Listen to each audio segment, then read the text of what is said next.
નમસ્કાર દર્શક મિત્રો, હું આપની સાથે છું રાખી અંજારિયા। સ્વાગત છે આપનું કચ્છ ઉદય ટીવી ન્યૂઝમાં। તો દર્શક મિત્રો, જોઈએ આજના સમાચારો વિસ્તારથી। આદોઈમાં પકડાયેલી 1 કરોડ 6 લાખની સોપારી કેસમાં ઝડપાયેલા 7 પૈકી 5 શખ્સોના રિમાન્ડ પૂર્ણ થતા ગડપાદર જેલ હવાલે કરવામાં આવ્યા છે, જ્યારે બાકીના 2 શખ્સોના વધુ 1 દિવસના રિમાન્ડ મળ્યા છે। પ્રાથમિક તબક્કે આ સોપારી કેસના તાર કાસે સુધી લંબાયેલા હોવાનું સામે આવી રહ્યું છે।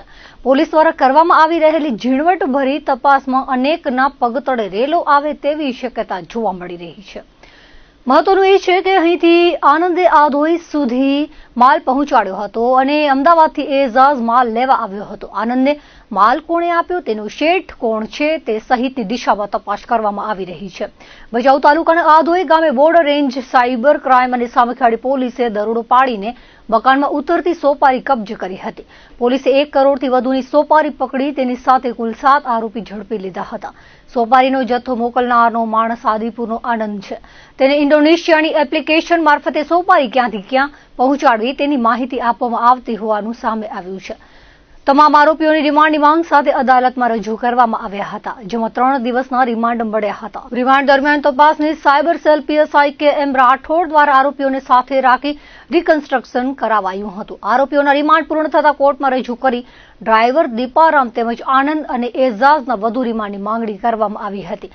અદાલતે એઝાઝ અને આનંદના વધુ 1 દિવસના રિમાન્ડ મંજૂર કર્યા છે, જ્યારે બાકીના આરોપીઓને અદાલતના આદેશથી ગડપાદર જેલ હવાલે કરવામાં આવ્યા છે। પૂર્વ કચ્છમાં ગરફોડ ચોરીના બનાવો વધી રહ્યા છે। કિડાણામાં પરિવાર લગ્ન પ્રસંગે રાજસ્થાન ગયો અને ઘરમાંથી 2.5 લાખથી વધુની ચોરી થઈ હતી, જે બાદ હવે અંજાર તાલુકાના ખંભરા ગામે રહેતો પરિવાર ઉત્તરાયણ ઉજવવા માટે અમદાવાદ ગયો હતો, ત્યારે ઘરમાંથી 7,20,000ની ચોરી કરવામાં આવી હતી।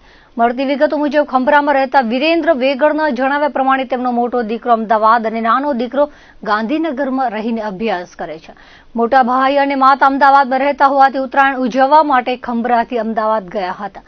દરમિયાન ચોરી થયાનું જણાઈ આવ્યું હતું। તપાસ કરતા ઘરમાંથી સોનાનો 1.5 તોલાનો હાર, 1 તોલાની લગડી, 5 ગ્રામની વીટી ચાંદીના 300 ગ્રામના સિક્કા, 20,000ની પાયલની જોડી તેમજ 2.25 લાખ રોકડા મળી કુલ 5,99,752ની ચોરી થઈ હતી, જ્યારે કૌટુંબિક મામા ગજાનંદભાઈ નાનાલાલ ટાંકના ઘરનું તાળું તૂટેલું હતું, જેમાં કબાટમાંથી 6 તોલાની સોનાની 4 ચેન, 2.5 તોલાની બંગડી, 1 તોલાની સોનાની 3 વીટી, 1 તોલાની પોચી તેમજ રોકડા 5,000 તેમજ ચાંદીના સાંકડા મળી કુલ 1,20,000ની ચોરી થઈ હતી। બંને ઘરમાંથી 7,19,752ની ચોરી કરવામાં આવી હતી, જેથી અંજાર પોલીસમાં ગુનો દાખલ કરવામાં આવ્યો હતો। આ ચોરીના બનાવથી ઉચ્ચાટ ફેલાઈ ગયો હતો। કોઈ પણ એજન્સી દ્વારા ડિજિટલ એરેસ્ટ કરવામાં આવતા નથી। આ બાબતે સરકારે અને પોલીસે વ્યાપક પ્રચાર કર્યો, તેમ છતાં આવા બનાવો સામે આવી રહ્યા છે। લંડનથી કેરા આવેલા વૃદ્ધને ડિજિટલ એરેસ્ટ કરીને 1 કરોડ 11 લાખ પડાવી લેવામાં આવતા બોર્ડર રેન્જ સાયબર ક્રાઇમ પોલીસમાં ગુનો દાખલ કરાયો હતો। મૂળ ભુજ તાલુકાના કેરા ગામના વતની અને વર્ષોથી પરિવાર સાથે લંડનના હેરો સિટીમાં સ્થાયી થયેલા 71 વર્ષીય મનજી પટેલ દર વર્ષે ડિસેમ્બરમાં 1 મહિનો વતનમાં આવે છે। 29 ડિસેમ્બરના મનજીભાઈને ભારતીય સિમ કાર્ડવાળા નંબર પર અજાણી સ્ત્રીનો ફોન આવ્યો હતો અને સિમ કાર્ડ બંધ થઈ જશે તેવું જણાવ્યું હતું અને પોલીસ મથકે બોલાવ્યા હતા। થોડીક વાર બાદ સીબીઆઈ ઓફિસર અને કોલાબા પોલીસના નામે વોટ્સએપ પર ગ્રુપ વિડીયો કોલ કરીને તમારા નામનું એટીએમ કાર્ડ મુખ્ય આરોપી નરેશ ગોયલના ઘરેથી મળ્યું છે, મની લોન્ડરિંગનો કેસ હોવાની ધમકી આપી હતી અને હાઉસ એરેસ્ટ કરી ફરિયાદીને ડરાવવા માટે telecom regulatory authority of India અને એન્ફોર્સમેન્ટ ડિરેક્ટોરેટ દ્વારા ઇસ્યુ કરેલા ઓર્ડર મોકલી સંપત્તિની વિગતો મેળવી હતી। સાયબર માફિયાઓએ ફિક્સ ડિપોઝિટ તથા બેંક ખાતામાં રહેલા નાણાંની વિગતો જાણીને પોતાના ખાતામાં રૂપિયા ટ્રાન્સફર કરાવી લીધા હતા। ડરના કારણે વૃદ્ધે 1 કરોડ 11 લાખ ટ્રાન્સફર કરાવ્યા હતા। બનાવ અંગે મનજીભાઈએ તેમના ભાણેજને વાત કરતા તેણે સાયબર ફ્રોડ હોવાનું જણાવ્યું હતું અને આ મામાને ડિજિટલ એરેસ્ટમાંથી મુક્ત કરાવી બોર્ડર રેન્જ સાયબર ક્રાઇમ પોલીસમાં ગુનો દાખલ કરાવાયો હતો। આ બનાવથી પટેલ 24સીમાં ચકચાર ફેલાઈ ગઈ હતી। પૂર્વ કચ્છના ભચાઉ તાલુકાના જૂના કટારિયા સીમ વિસ્તારમાં સરકારી જમીન પર કરવામાં આવેલા ગેરકાયદેસર બાંધકામ સામે તંત્ર દ્વારા કડક કાર્યવાહી હાથ ધરવામાં આવી છે। લાકડિયા પોલીસ સ્ટેશનની હદમાં આવતા મોરબી સામખિયાળી હાઈવે નજીક આવેલી સરકારી જમીન પર ગેરકાયદેસર રીતે બાંધવામાં આવેલ રહેણાંક મકાન ડિમોલેશન કરીને તોડી પાડવામાં આવ્યું છે। જૂના કટારિયા સીમાં આવેલ સંધુ સરદાર હોટલના ગુલવંતસિંહ ઉર્ફે સની હજૂરસિંહ સરદારે પોતાના આર્થિક ફાયદા માટે જૂના કટારિયા સીમની અંદાજે 600 ચોરસ મીટર સરકારી જમીન પર ગેરકાયદેસર રીતે રહેણાંક મકાનનું બાંધકામ કરેલું હતું.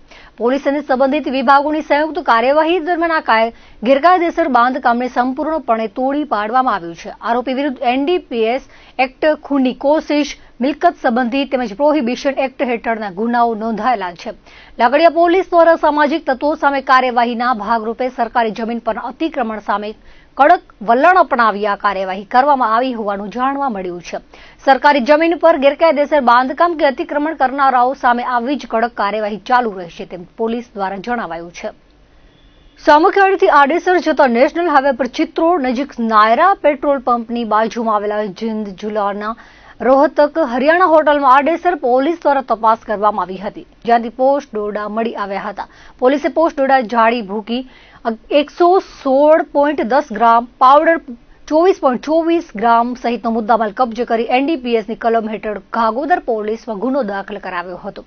ગાગોદર PI VA સેંગલ દ્વારા કાર્યવાહી કરવામાં આવી હતી. આગળની તપાસ આડેસર PI જેમવાડાને સોંપવામાં આવી છે. કચ્છના હાજીપીરથી દેશલપર ગુતલી સુધીના મુખ્ય માર્ગની અત્યંત બિસ્માર હાલત અને માર્ગ પર ઉડતી મીઠાની ડમરીઓને કારણે સ્થાનિકોમાં ભારે રોષ જોવા મળી રહ્યો છે. આ મામલે સામાજિક કાર્યકર અને સ્થાનિક આગેવાન દ્વારા ઉગ્ર વિરોધ પ્રદર્શન કરવામાં આવ્યું હતું. લાંબા સમયથી તદ્દન બિસ્માર આ રસ્તાને નવો મજબૂત CC રોડ બનાવવાનું કામ શરૂ થયું છે. આ કામગીરીને ધ્યાને લઈ આ રોડ પરથી ભારે વાહનો પર પ્રતિબંધ મૂકવા માટે ભલામણ કરવામાં આવી છે, પરંતુ તંત્ર દ્વારા કોઈ નિર્ણય ન લેવાતા હજુ પણ આ રસ્તા પરથી ઓવરલોડ વાહનો દોડી રહ્યા છે. ત્યારે સ્થાનિકો દ્વારા તેનો ભારે વિરોધ કરવામાં આવી રહ્યો છે. આંદોલનકારીઓએ આક્ષેપ કર્યો હતો કે ઓવરલોડેડ ટ્રકો દ્વારા માર્ગો પર મીઠાના ઢગલા ખડકાઈ રહ્યા છે અને ડ્રાઈવરો દ્વારા થતા નશાકારક પદાર્થોના સેવનથી અકસ્માતનો ભય વધ્યો છે. પોલીસ તંત્ર માત્ર કાયદો વ્યવસ્થાની વાત કરે છે, પરંતુ આ મૂળભૂત પ્રશ્નો ઉકેલવામાં નિષ્ફળ રહી છે. માર્ગ અને મકાન વિભાગના અધિકારીઓ સાથેની ચર્ચા બાદ ખાતરી આપવામાં આવી છે કે આગામી સોમવાર સુધી આ અંગેનું જાહેરનામું બહાર પાડવામાં આવશે. જો સોમવાર સુધીમાં કોઈ નક્કર પગલાં લેવામાં નહીં આવે તો મંગળવારથી હાજીપીરમાં રસ્તા રોકો આંદોલન અને ઉગ્ર વિરોધ કરવાની ચીમકી ઉચ્ચારવામાં આવી છે. સરહદી જિલ્લા કચ્છમાં ભૂકંપના આંચકા આવવાનો સિલસિલો યથાવત રહ્યો છે. આજે વહેલી સવારે વાગડ વિસ્તારના રાપર પંથકમાં ભૂકંપનો હળવો આંચકો અનુભવાયો હતો. ગાંધીનગર સ્થિત ઇન્સ્ટિટ્યૂટ ઓફ સિસ્મોલોજીકલ રિસર્ચ દ્વારા પ્રાપ્ત થયેલી માહિતી અનુસાર આ આંચકાની તીવ્રતા રિક્ટર સ્કેલ પર 2.5 નોંધાઈ હતી. વહેલી સવારે જ્યારે મોટાભાગના લોકો નિદ્રાધીન હતા ત્યારે અચાનક આવેલી ધ્રુજારીને કારણે સ્થાનિકોમાં ફફડાટ ફેલાઈ ગયો હતો અને અનેક લોકો ગભરાટના માર્યા ઘરની બહાર દોડી આવ્યા હતા. ભૂકંપ વિજ્ઞાન કેન્દ્રના ડેટા મુજબ આ ભૂકંપનું કેન્દ્ર બિંદુ રાપરથી અંદાજે 19 કિલોમીટર પશ્ચિમ દિશામાં ખેંગારપર ગામ નજીક જમીનથી 11.1 કિલોમીટરની ઊંડાઈએ નોંધાયું હતું. આંચકો હળવો હોવા છતાં પરોઢીએ શાંત વાતાવરણ હોવાના કારણે રાપર શહેર સહિત આસપાસના ગ્રામીણ વિસ્તારોમાં કંપન સ્પષ્ટપણે અનુભવાયું હતું. જોકે રાહતની વાત એ છે કે આ હળવા ભૂકંપના કારણે ક્યાંય પણ જાનહાનિ કે કોઈ મોટી મિલકતને નુકસાન થયાના સમાચાર પ્રાપ્ત થયા નથી. કચ્છ જિલ્લો સિસ્મિક ઝોન 6 માં આવતો હોવાથી અહીં અવારનવાર નાના મોટા આંચકા આવતા રહે છે. નિષ્ણાંતોના મતે વાગડ વિસ્તારમાં આવેલ ફોલ્ટ લાઇનોમાં થતી ભૂગર્ભીય હલચલને કારણે આ પ્રકારના આફ્ટર શોક્સ આવવા સ્વાભાવિક છે. અગાઉ 26 અને 27 ડિસેમ્બરના રોજ પણ રાપર પંથકમાં ઉપરાઉપરી 4 આંચકા નોંધાયા હતા, જેમાં સૌથી વધુ 4.6ની તીવ્રતાના ભૂકંપ વર્ષ 2001ના વિનાશક ભૂકંપની યાદો તાજી કરી દીધી હતી. કચ્છ જિલ્લામાં છેલ્લા કેટલાક દિવસોથી પડી રહેલી કડકડતી ઠંડી બાદ હવે વાતાવરણમાં પલટો જોવા મળી રહ્યો છે. ઉત્તરાયણ પર્વની પૂર્ણાહુતિ સાથે જ કચ્છવાસીઓને ઠંડીના પ્રકોપમાંથી આંશિક રાહત મળી છે. આજે જિલ્લાના લઘુત્તમ તાપમાનમાં વધારો થતા લોકોએ હાશકારો અનુભવ્યો છે. જોકે નલિયા હજુ પણ 9.2 ડિગ્રી લઘુત્તમ તાપમાન સાથે જિલ્લાનું અને રાજ્યનું સૌથી ઠંડુ મથક રહ્યું છે, જ્યારે જિલ્લા મથક ભુજમાં લઘુત્તમ તાપમાન 12.4 ડિગ્રી અને કંડલામાં 12.2 ડિગ્રી સેલ્સિયસ નોંધાયું છે.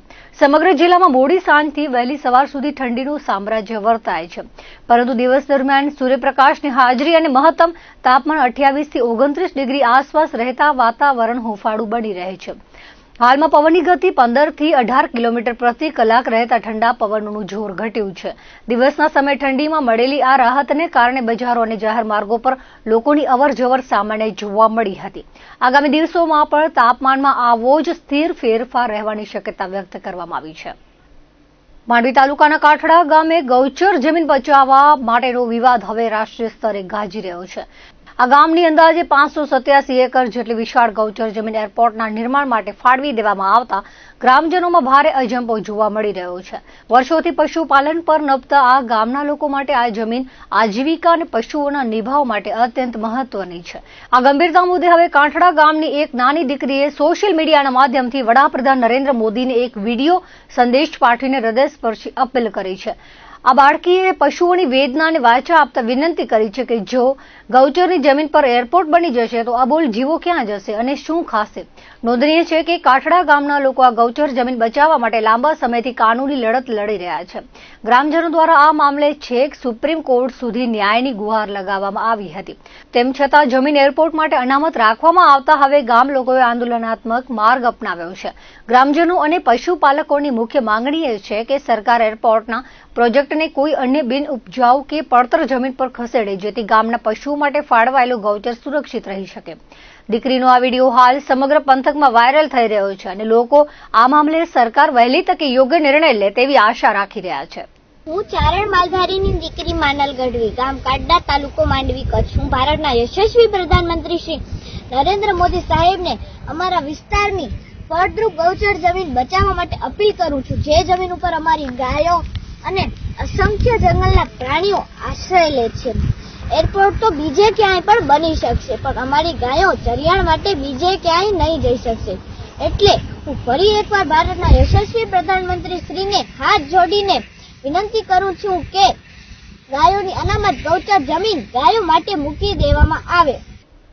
માંડવી ખાતે 10 દિવસીય સંયુક્ત વાર્ષિક તાલીમ શિબિરનું આયોજન કરવામાં આવ્યું છે. જામનગર એનસીસી ગ્રુપ હેડક્વાર્ટર્સના વિવિધ યુનિટ તેમજ બટાલિયનના આર્મી અને નેવી વિંગ્સના કેડેટ્સ ભાગ લઈ રહ્યા છે. 14 થી 23 જાન્યુઆરી સુધી તાલીમ યોજાશે.